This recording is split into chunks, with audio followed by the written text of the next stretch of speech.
Muy bien, hermanos, buenas noches a cada uno de ustedes, a los que no he saludado, aunque creo que ya los he saludado a todos. Así que bienvenidos, hermanos, y también a los hermanos del Zoom, que a ustedes sí no los he podido saludar. Feliz sábado a cada uno de ustedes. Y bueno, ha llegado el momento esperado de la reflexión. Y bueno, para esta noche quiero explicarles por qué este tema y no otro. Como ustedes saben, porque ya llevan años conociéndome, mínimo 2. Yo soy músico de profesión, desde bien chiquitita llevo estudiando todo lo relacionado con notas, blancas, negras, corcheas, con pentagramas, muchísima música y muchos instrumentos. Que claro, mi profesión ha estado vinculada con la iglesia, siempre con las alabanzas, con la adoración a Dios, y ya de por sí la música es un tema dentro de la iglesia adventista del séptimo día, ¿o no? Sí lo es. Pero yo siempre he tenido una pregunta en mente y se las quiero compartir. Y esa pregunta está relacionada con una chica de mi iglesia en Cuba, que ella era estudiante de biología. Y recuerdo que en una ocasión ella estaba predicando y dijo lo siguiente, que a mí me marcó. Como ella estudiaba biología, ella no podía explicarse cómo habían personas que no creían en Dios, prefiriendo creer en hipótesis como que venimos del mono, o la teoría darwiniana, o la teoría del Big Bang, o cualquier otra teoría que el ser humano se ha creado para no reconocer que hay un Dios creador de este mundo y que nos creó a cada uno de nosotros.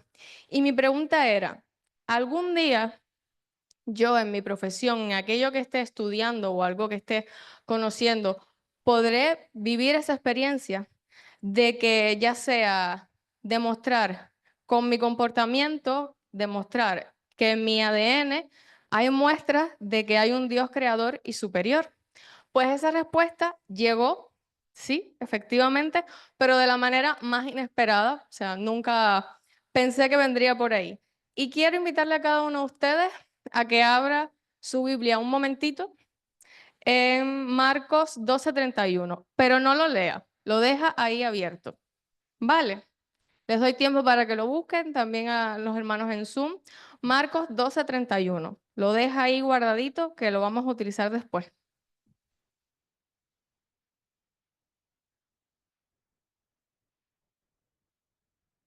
¿Lo tienen? ¿Sí? Vale. Les presento a Lawrence Kohlberg.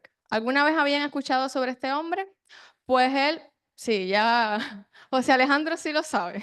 En la U le dan mucha promoción a él. Él fue un psicólogo y profesor estadounidense, fue profesor tanto en Harvard como en Yale y en la Universidad de Chicago.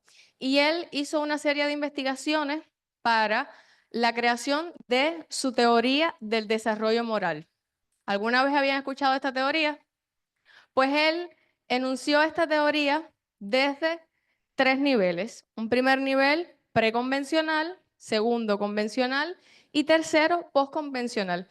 Y dentro de cada uno de estos niveles se encuentran 2 etapas, siendo en total 6 etapas. Ahora, ya sí llegó el momento de desenvainar la espada. Marcos 12:31, ¿qué nos dice? Hermano, yo creo que todos se lo saben de memoria. Amarás a tu prójimo como a ti mismo. Este versículo, yo creo que entre Jesús lloró, Dios es amor, es de los top que siempre tenemos ahí debajo de la manga. Pues, ya que todos nos lo sabemos de memoria, es un mandato sencillo, simple, que nos ha dado Jesús, pero también es profundo en cuanto a su significado, porque Jesús nos llama a amar, pero amar echando fuera barreras como el individualismo, el egoísmo, los intereses personales, porque nos manda a amar a nuestro prójimo como nosotros mismos. Este amor abarca a esas personas que tanto queremos y que es fácil amar, como a nuestros familiares, a nuestros amigos, a esas personas que tanto bien nos hacen, pero también incluye a las que no, a esa persona que siempre nos está molestando, a esa persona que habla mal de nosotros, a esa persona que directamente nos hace mal. Pero amar de esta manera que Jesús nos manda nos hace mostrar un principio universal que refleja el carácter de Dios. Y yo les pregunto, ¿ustedes creen que existirá alguna relación entre este versículo y los niveles de desarrollo moral que les presenté anteriormente? Pues eso es lo que vamos a descubrir en esta noche. Para poder adentrarnos en estos niveles y etapas del desarrollo moral, vamos a imaginarnos que ahora mismo todos estamos en una escuela y que en el patio de ese colegio se está realizando una pelea. Hay dos chicos peleando y uno de ellos está tomando por el pelo a Tomás. Alrededor de esta pelea tenemos diferentes observadores de diferentes edades que están atravesando por momentos distintos en cuanto a las etapas y los niveles de desarrollo moral. Vale, en un primer momento, en el nivel preconvencional, encontramos la etapa primera. Esta etapa, nosotros hacemos juicios morales basados en la obediencia y en el castigo. Y aquí tenemos al primer participante, al primer observador, y es Adrián. Él juzga lo que está bien o lo que está mal de acuerdo a si puede ser castigado o no. Y en este caso, él ve lo que está pasando. Él ve que a su amigo Tomás le están pegando y él quiere ayudarle, pero sabe que si lo hace, probablemente sea castigado, porque en el colegio no se puede pegar ni pelear. Por lo tanto, su pregunta sería, ¿cómo puedo evitar el castigo? Mientras que en la segunda etapa encontramos a Amanda.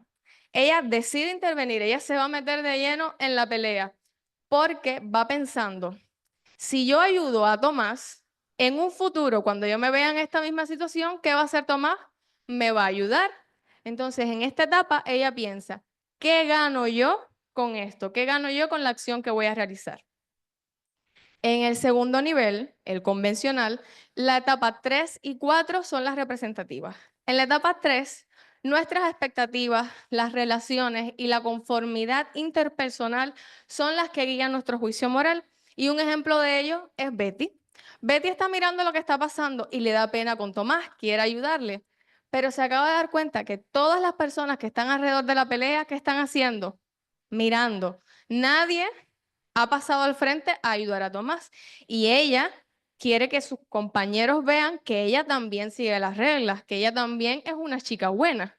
Por lo tanto, su pregunta es, ¿qué piensan los demás sobre mí? Y en la etapa 4 es esa etapa donde valoramos la autoridad. Queremos mantener siempre por encima de todo el orden social. Y aquí tenemos el papel del maestro. Él llega, ve la situación, que se están peleando unos estudiantes y ¿qué creen que hace? Alto, aquí no se puede pelear, están en el colegio, existen leyes. Aquí no es un lugar para eso, porque si no tenemos leyes, vendría el caos y todo el mundo estaría peleándose por las esquinas. Entonces, la pregunta del maestro, ¿cuál sería? ¿Cómo puedo mantener la ley y el orden? Y por último, llegamos al nivel postconvencional en sus etapas 5 y 6. En la etapa 5, nosotros entendemos las reglas como un contrato social en lugar de un orden estricto. Y en este caso tenemos a Jessie. Ella está mirando desde lejos lo que está pasando y realmente tiene sentimientos encontrados.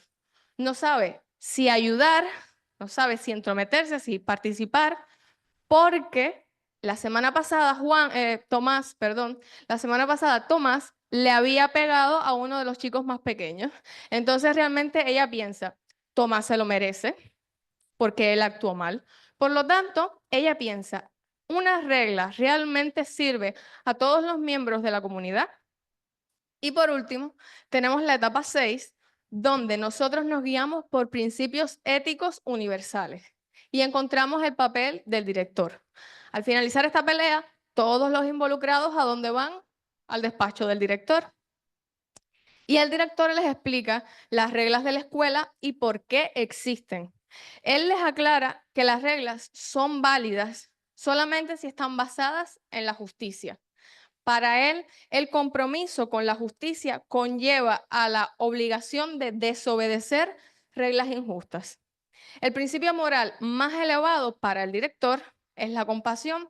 Para él es importante que todas las personas puedan comprenderse entre sí y que no se sientan solas. Su pregunta sería, ¿Cuáles son los principios éticos abstractos que sirven a mi entendimiento de la justicia? En este nivel preconvencional, vimos que Adrián actúa de acuerdo al miedo, mientras que Amanda por el interés. Ambos juzgan el bien o el mal de acuerdo a las consecuencias directas que puedan tener sobre sí mismos a partir de sus acciones. Y este tipo de comportamiento es muy típico en la etapa de la niñez. Los niños son así.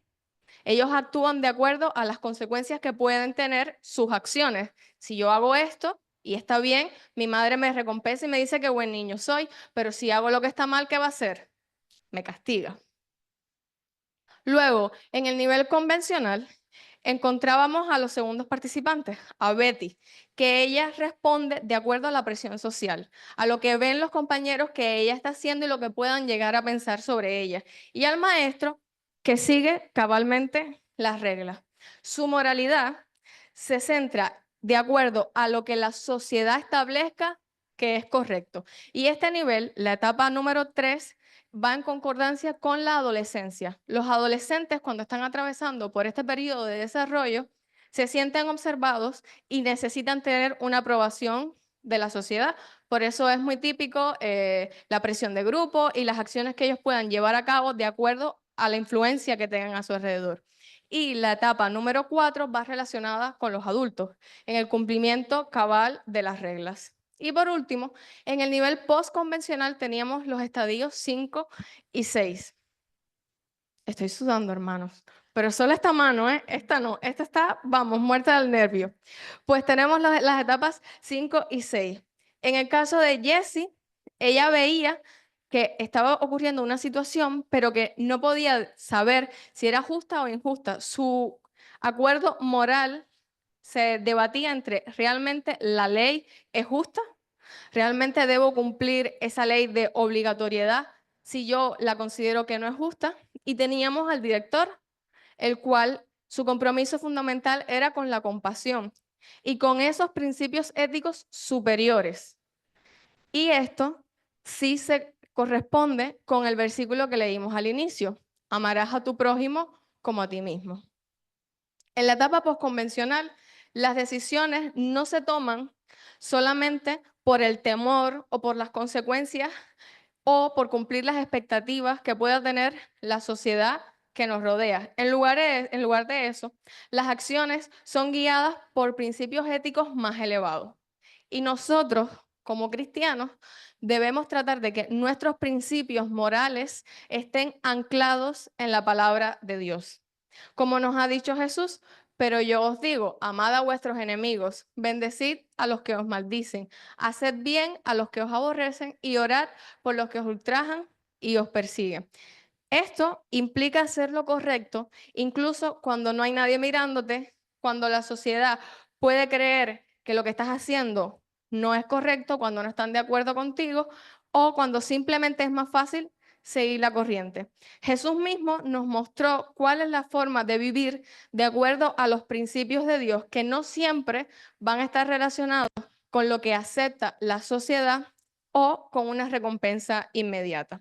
Cuando Jesús nos hace el llamado de amar a nuestro prójimo como a nosotros mismos, nos está invitando a que nos elevemos por encima de nosotros, de nuestras propias necesidades y adoptemos el amor más elevado, el amor que Jesús tuvo por cada uno de nosotros. Un amor que no discrimina, porque Jesús se codió con el bueno, con el malo y con el regular. Él no rechazó absolutamente a nadie, Él murió por cada uno de nosotros. Además, es universal, no depende de la reciprocidad ni de las circunstancias. Yo hago esto porque espero esto a cambio. No. Y por último, es transformador, porque cambia tanto a la persona que ama como a la persona que es amada. Como cristianos, nuestro llamado no es simplemente quedarnos en obedecer las reglas por obligación, que esto sería ¿cuál nivel? El de obedecer las reglas y tener miedo al castigo. Vale. O, por ejemplo, evitar el pecado porque vamos a ser castigados. Aquí vemos los dos niveles, convencional y el preconvencional. Y debemos, como cristianos, aspirar al nivel más alto del amor postconvencional, que sería el estadio 6, donde nuestras acciones puedan reflejar el carácter de Cristo y sus valores eternos.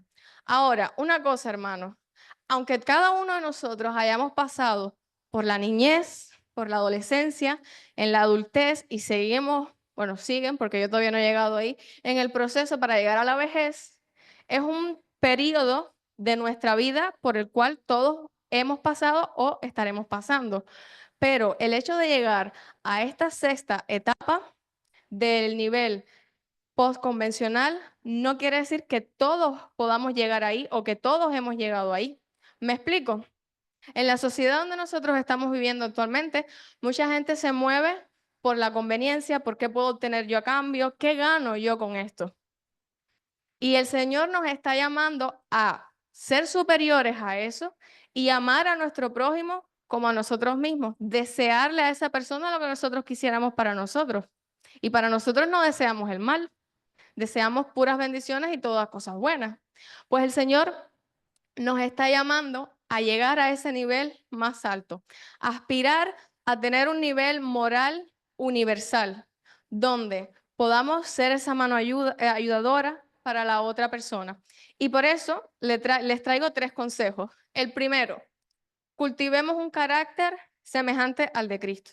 Estudiemos su vida, sus enseñanzas, su comportamiento y pongámoslas en práctica. Vivamos por principios y no por conveniencia. No actuamos por la presión social, sino guiados por el Espíritu Santo. Y amemos con un amor incondicional como Jesús lo hizo. Al mostrar nosotros ese amor, reflejaremos el ideal de Dios para la humanidad.